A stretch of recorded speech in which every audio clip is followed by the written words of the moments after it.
bony anatomy. Seen it in here. Again, I put out the bones somewhere. Did I already put them back already? Anyway, make sure you are looking at bones, posters, models, all that kind of thing. Midterm's gonna come around. You're gonna need to know it, so. Yeah, we covered all this good stuff as well. We saw Brock Purdy tore his UCL Sunday. Who knows who Brock Purdy is? Not many NFL fans here, okay.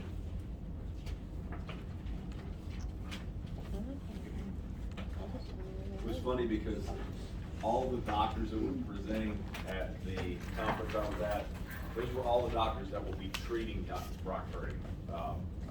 They were all in one place, so there's no way you could have gotten any medical attention.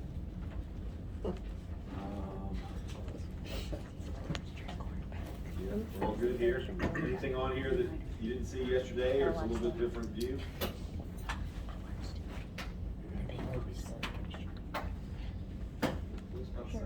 Good. Humeral ulnar versus humeral radial joints. All right, so obviously we've got two bones in the forearm connected to one bone in the upper arm.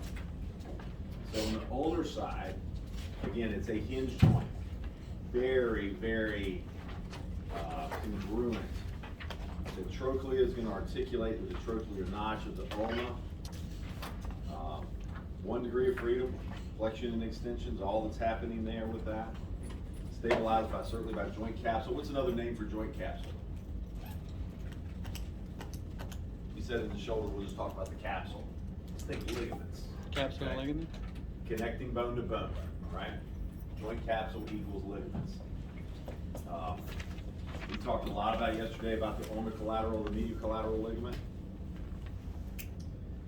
Capsular pattern of the humeral ulnar joint, or the same thing for the radial side as well, is meaning when that joint gets stiff, what's going to get tougher? Okay, it'll get tougher to bend than it will to extend. I see it kind of equal, to be honest with you. So it's not a huge difference here. Normal infield. So if you bend your elbow, what kind of infield we have? Everybody bend it for me. It's soft because of what? Biceps and flexor muscle mass. Okay, so that's a soft infield. We used to call it soft tissue approximation. Okay. Infield, can't get a harder infield than that. It is abrupt, it is bony. If you lock it out, you can even create a little pain there. Very, very firm, not very firm, very hard infield. On the radial side, not a whole lot of difference, just talking about the articulation. The capitulum of the humerus is going to articulate with the concave radial head. Again, 1 degree of freedom there. The supination and pronation is going to occur further down. We don't consider that part of the elbow, we consider that part of the forearm. Okay? Everything else there is the same. So between the radius and ulna, this is when we start talking about the supination. The superior aspect, meaning closer to the elbow, we've got that radial notch that we talked about of the ulna and that annular ligament that surrounds the convex radial head. Okay? Again, that's on the proximal aspect. 1 degree of freedom. The only thing that happens there is that radial head spinning and sliding to create the supination and pronation. There's nothing else that occurs on that the radial ulnar joint proximally. Stabilized by, we talked about the interosseous membrane, which is going to hold those two together and allow them to interact, to cross over. So that's got to happen. We go from here, they're parallel.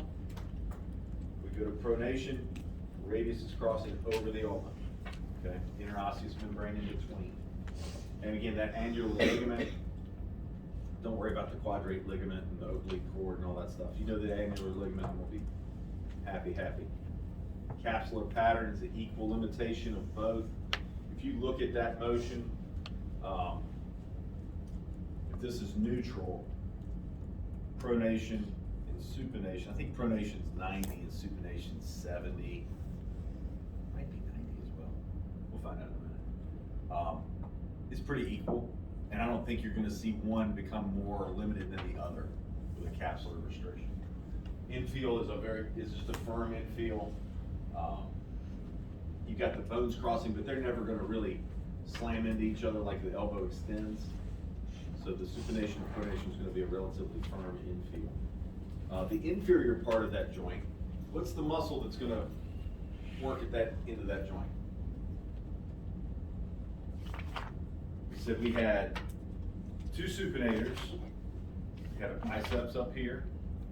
We had a supinator that kind of wraps around this way. And then for pronation, we had proximally pronator teres, and what was distal? Pronator quadratus, remember the quad, like a little block.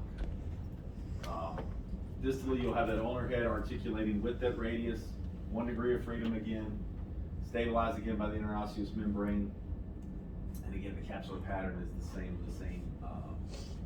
infield.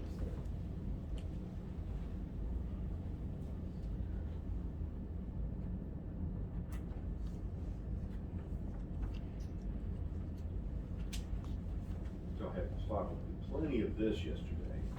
We need to go through anything here. Radial artery, we talked about, radial artery that you're gonna use when you're taking blood pressure. Right, like pupil fossa here. Yeah,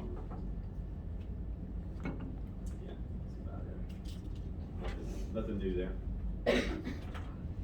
You look from the lateral aspect.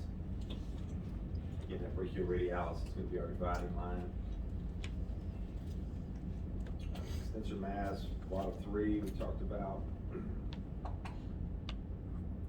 Posterior muscles, basically only triceps and anconeus. I don't think I have ever seen an isolated anconeus injury before. You'll see plenty of tricep stuff. And actually you won't see a ton of it because it's pretty big. But see much more stuff, much more anterior, much more biceps. Antecubital fossa, anterior here, biceps tendon, brachial artery.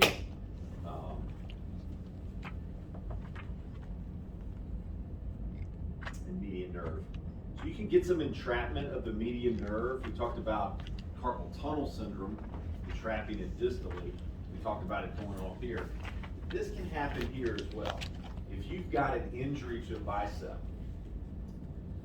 if you tear the tendon or if you've got some severe tendonitis or what have you, you've got swelling there, you can get compression because it's pretty closely associated there. Okay, you've got some space, but that can be an issue.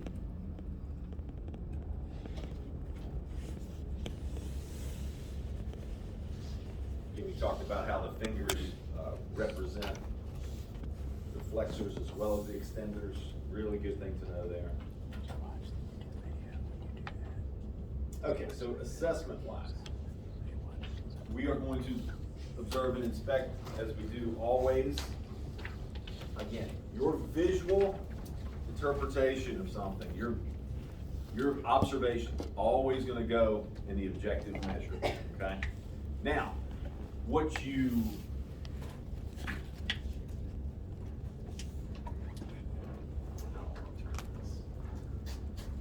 your impressions or how you think this is going to impact something, that can be an assessment. So for example, someone has a surgical incision, let's say they had that radial head fracture. They've got an incision, you're seeing them post-operative.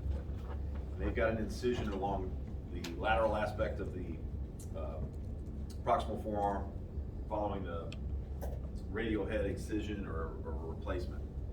You see this incision, that is an observation. That will be in objective. If you measure it, if there's swelling, if you measure the size of the wound, if you see that there's drainage from the wound, anything you see goes in objective. Now, let's say you see this oozing or what have you of fluid coming from that. Which would your assessment be of seeing that? If you see something is red, draining, maybe even has an odor to it, It's infection. probably infection. And that would be your assessment. You would say objective, what we said about the wound and everything. Assessment, possible infection present. Plan, refer back to physician or primary, the evaluating physical therapist or nursing if you're on a ortho floor of a hospital or something along those lines. Okay, so you see the difference there? You don't want to throw all that in objective and you just don't want to throw all that in assessment. There's differing things there. All right? Deformity, we'll talk a little bit about that later in the carrying angle. Atrophy.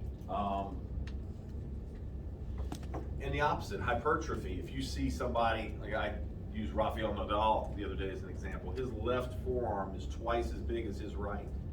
So an observation with this would be, hey, you've got hypertrophy over here. Maybe he's got an injury there that you see. He's got lateral epicondylitis, tennis elbow. He's overused it. Well, obviously he's overused it. It's huge compared to the other side.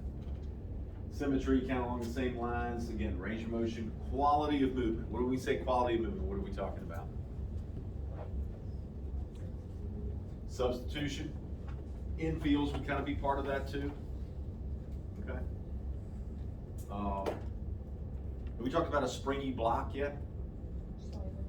So if we try to, there sometimes people will have problems with bone spurs and so forth in their elbow, and they'll try to go to extend it, and it won't go.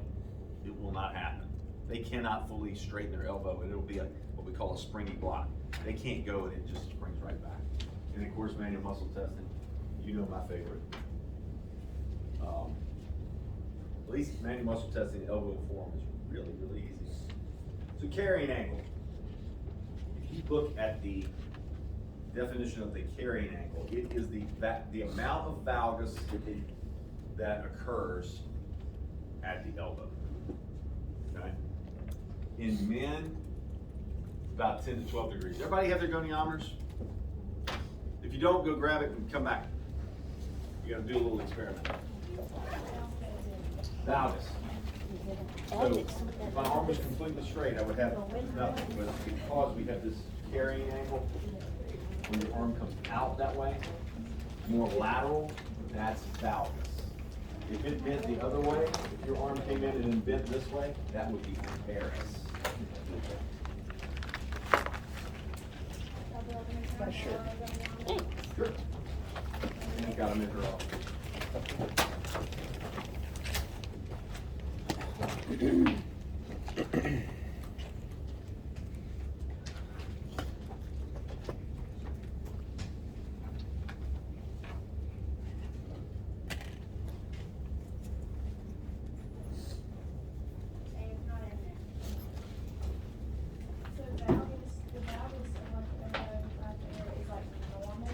Yes, this is a normal valgus orientation, yes. Yeah, and we're gonna see how we have variation in here. If you go in and look on the bookshelf, probably about halfway, keep going.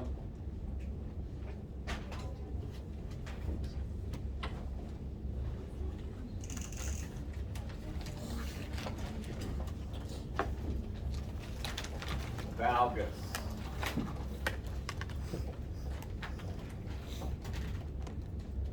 Remember my girl Val? She's not wide at the bottom. Varus is not wide at the bottom, it's more narrow, so more medial.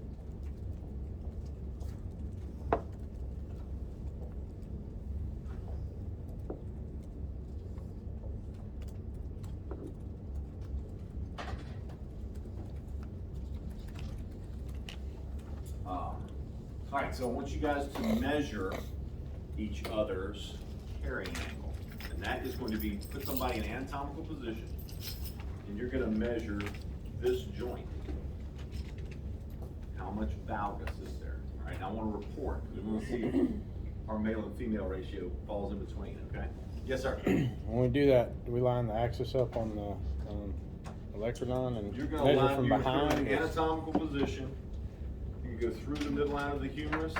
Your axis is gonna be antecubital fossa, and then coming down the midline of the forearm, or it's pretty much the same. Midline of the forearm or line up with the ulna. Either way. Either way. Yep. Parallel. Yep. Okay. All right, everybody measure that for me.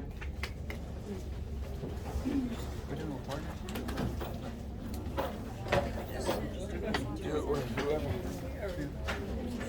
Longer.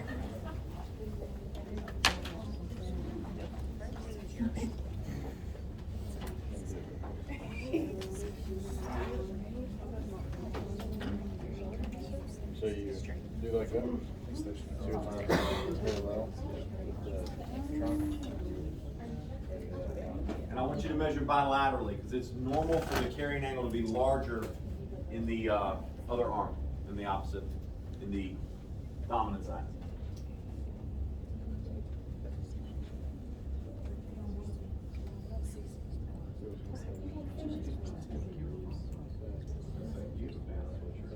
On and available t-shirt or no hand.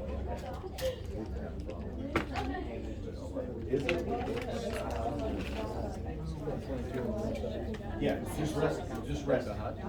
Yeah, you don't want to just like, yeah, just arms down just like this muscle. What if you just raised your arm? Much, yeah. Only goes one way. Look, if you put your arms by your side and now supinate, see how it goes out. That's what happens. From the, so put your elbows down, your hands down. Okay, so it should be in Stand the straight. front. Frontal plane, yes. Supinate. So, because it's gonna go. This is out. the area, this is the angle that you're gonna measure right here. So you want. Frontal plane, yeah. Yeah, should be a very low number. Can't measure that from the side. Yeah, you gotta be in the front. So if her arm was straight, her hand would be here. It's not, so we're measuring that. It's 4. Do that again. Think that was 4. How much does,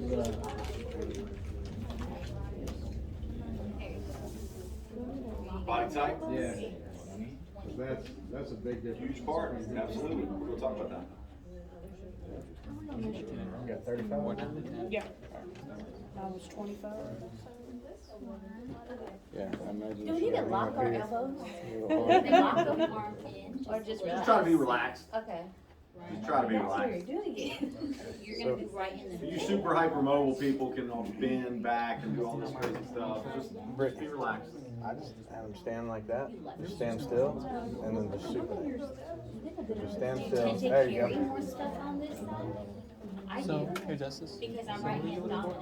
Is this So like Or get the big one. to get in, but I'm heavy on the side. So, just relax. But you're not most normal people. This one rolls flat to the Dominant side, this hand's free to do whatever you need to do. Come on, that side.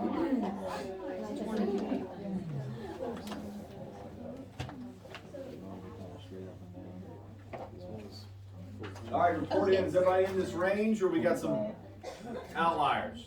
Anybody short of these? What you got? 11. We got real pretty close, but yeah. 19 on the dominant side. Okay, so there's a big difference there.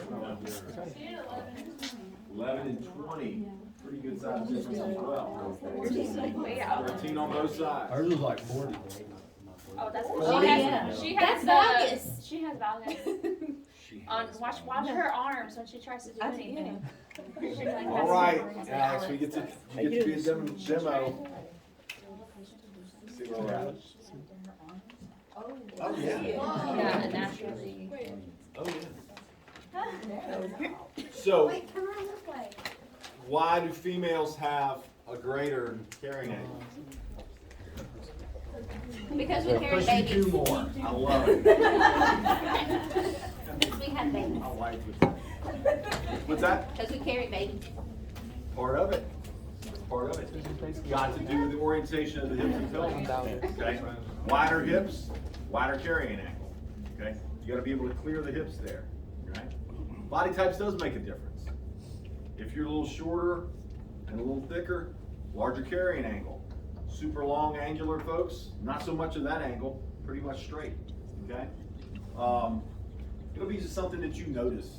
You know, I told you you'll be watching people walk and so forth. I don't know if you'll look at your carrying angle or not. All right, so if they have an People walk like increased that? angle, look here. Increased angle is cubita valgus.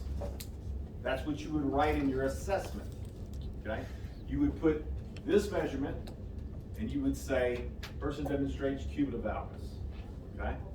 As opposed, if they're really, really straight arm, like the 11 here, you'd have a decreased angle, that would be cubita varus. Does that make sense? More medial. Okay? Again, you're going to see varus and valgus in the elbow, the knee, foot and ankle. It's going to happen a bunch. Also, Get whenever used to we it. would write it in our assessment, we would put the angle and then. Put the angle, that's your measurement, so that's going to be objective. and Your then we'll- interpretation of that is A. And this is your interpretation. Okay, that they have this. All right?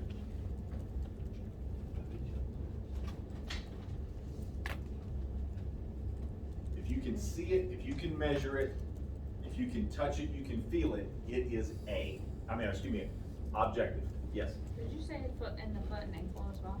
Yep. Why is that? The backside.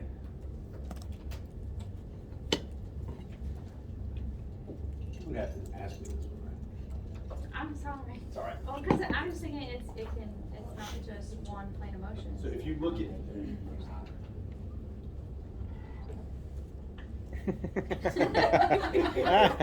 if you look at the back of someone's,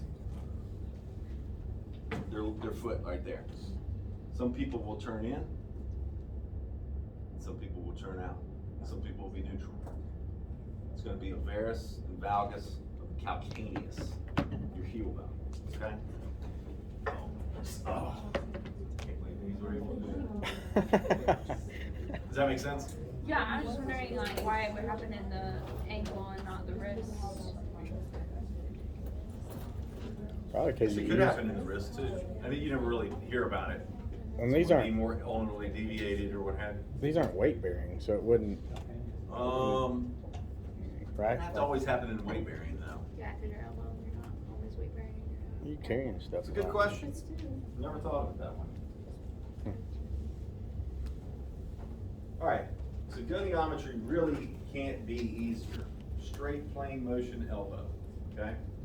You're gonna line up with what? Epicondyles. Lateral epicondyle. You're gonna look at this from the outside.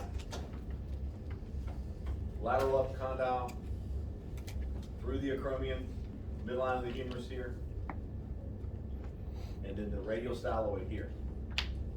Then you're gonna have them bend. Look how they've got some support here. That could be helpful, right? Does the size of the muscles around the arm make any difference? Yeah, yeah. You got somebody with a big, thick arm, you're gonna need some, you may not need anything here. You got a real thin one, you're gonna have to put plenty of padding here, support, to get a good measurement there.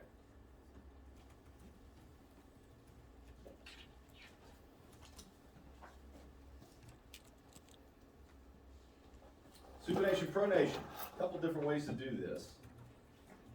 But I'll show you two ways. So I don't know, picture's not great of this. This is when you're gonna wanna use a smaller goniometer. You can use the big one, but it's not as effective, I don't think. So if you've got one this size, the kind of mid-size one, that'll work a lot better. So we know that these bones are basically parallel to one another. So one way to measure it, supination, you're gonna put them in as 90 degrees of elbow flexion. turn them this way, and just line this moving arm up parallel between the radius and the ulna. Okay, as best you can there, okay? This one's gonna be what, perpendicular, right? Mhm. So you're gonna get that measurement right there, whatever that says, probably 60 degrees or so, 65.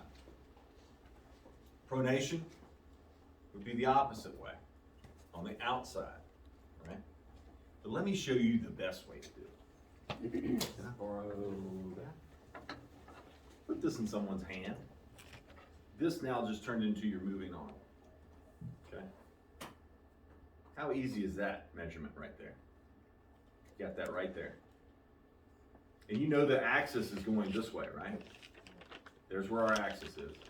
So if I'm right here, you're gonna measure this angle from the perpendicular through that moving arm. And that would be supination, pronation. You can go do all this stuff here if you like, but I promise you, you're gonna be less accurate and less consistent than if you do it this way. What you don't wanna do is let them hold the pen and everything like this. Make sure it's fully gripped in their hand.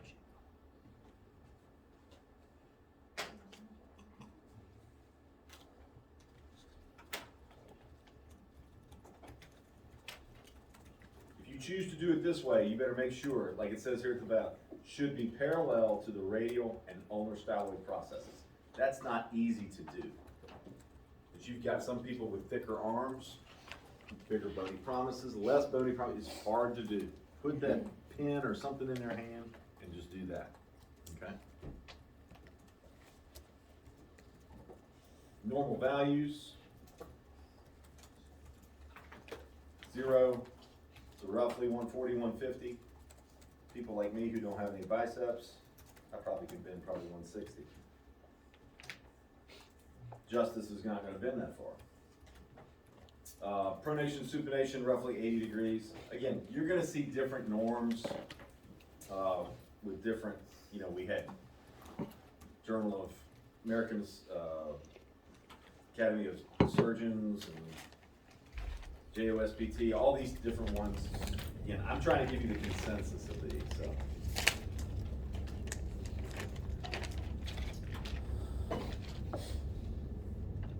So if you have a tight biceps, does it make sense that if you're tight here, you're not gonna be able to fully extend the elbow, okay? Does it make sense also if you have a tight triceps, it's gonna be difficult to flex the elbow. And it says within combination of shoulder extension. All right, so everybody put their shoulder in extension.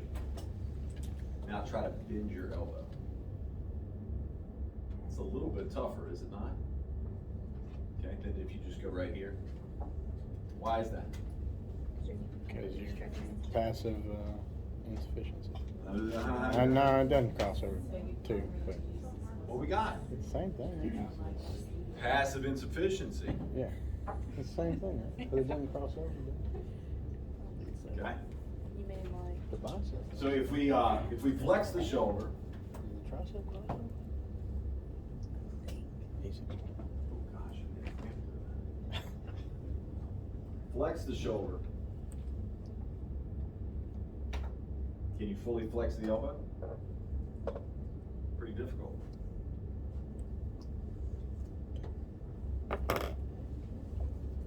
Pretty good example. You might see that one again somewhere. Everybody, oh, scramble.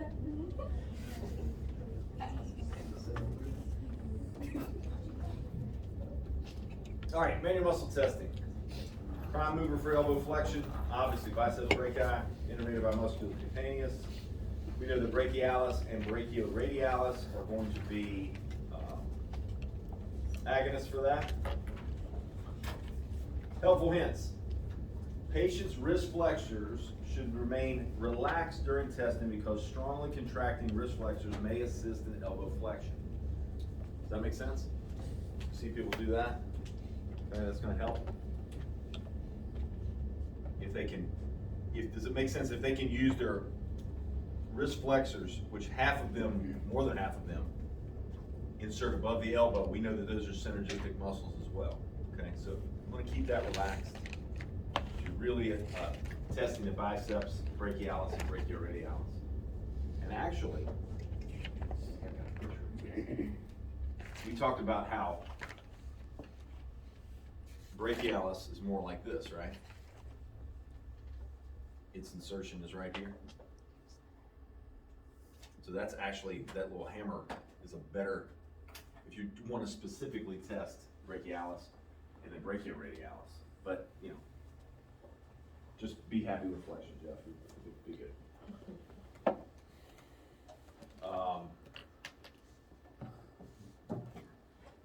Yes, the pronator teres.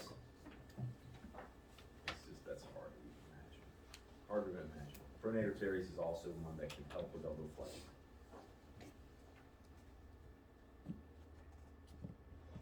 Hard to imagine. I can't see it. This is kind of what I was getting at here. Bicep testing. Again, proximal stabilizing hand, supinated position, biceps testing. Brachialis testing, palm down. Brachioradialis in this kind of hammer here. Just something to think about.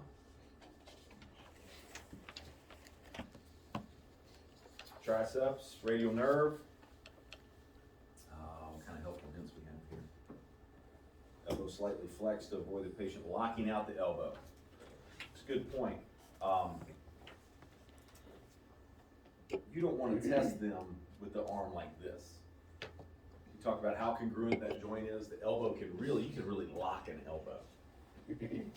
Just kind of hang there without a great deal of strength because of the congruency of the joint. So when you test them, you want to test them with a little bit of elbow flexion. Okay.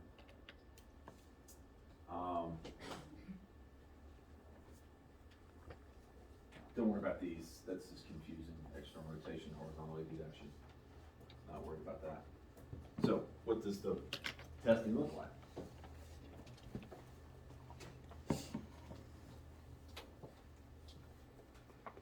We're going to put them. So, what's the definition of a 3? Against gravity. Full range against gravity. Okay.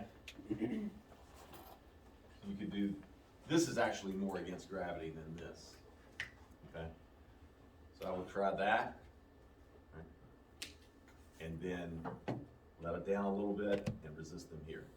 Okay.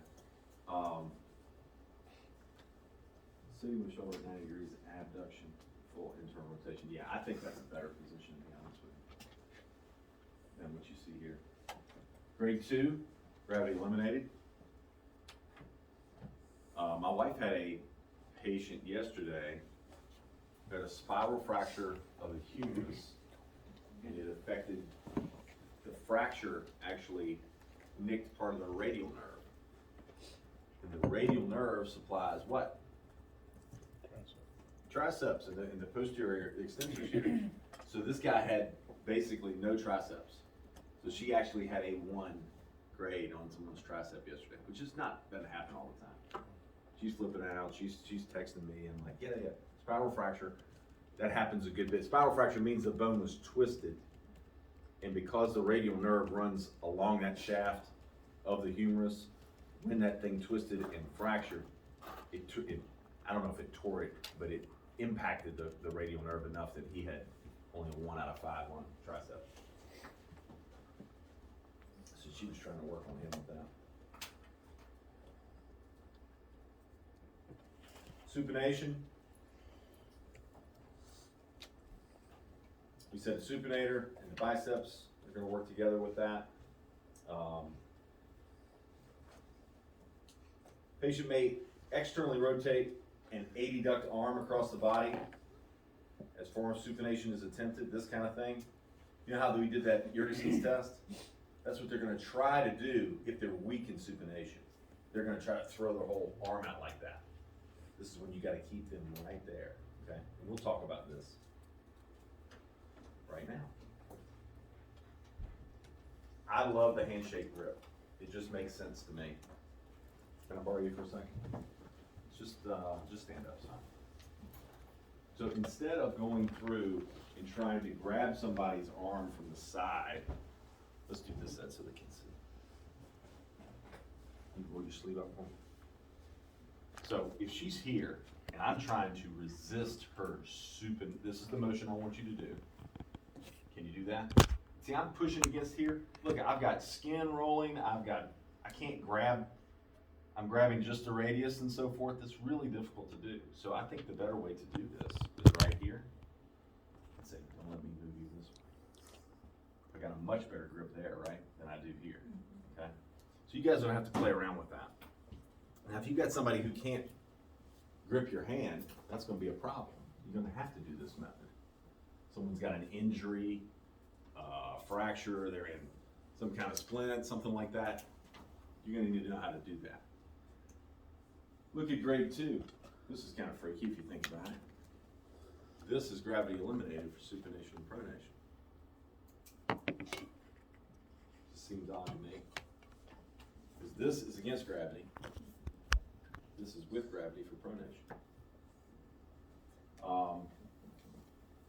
Know where these structures are, your biceps and that supinator, because you're gonna have to palpate if you can't get anything, right?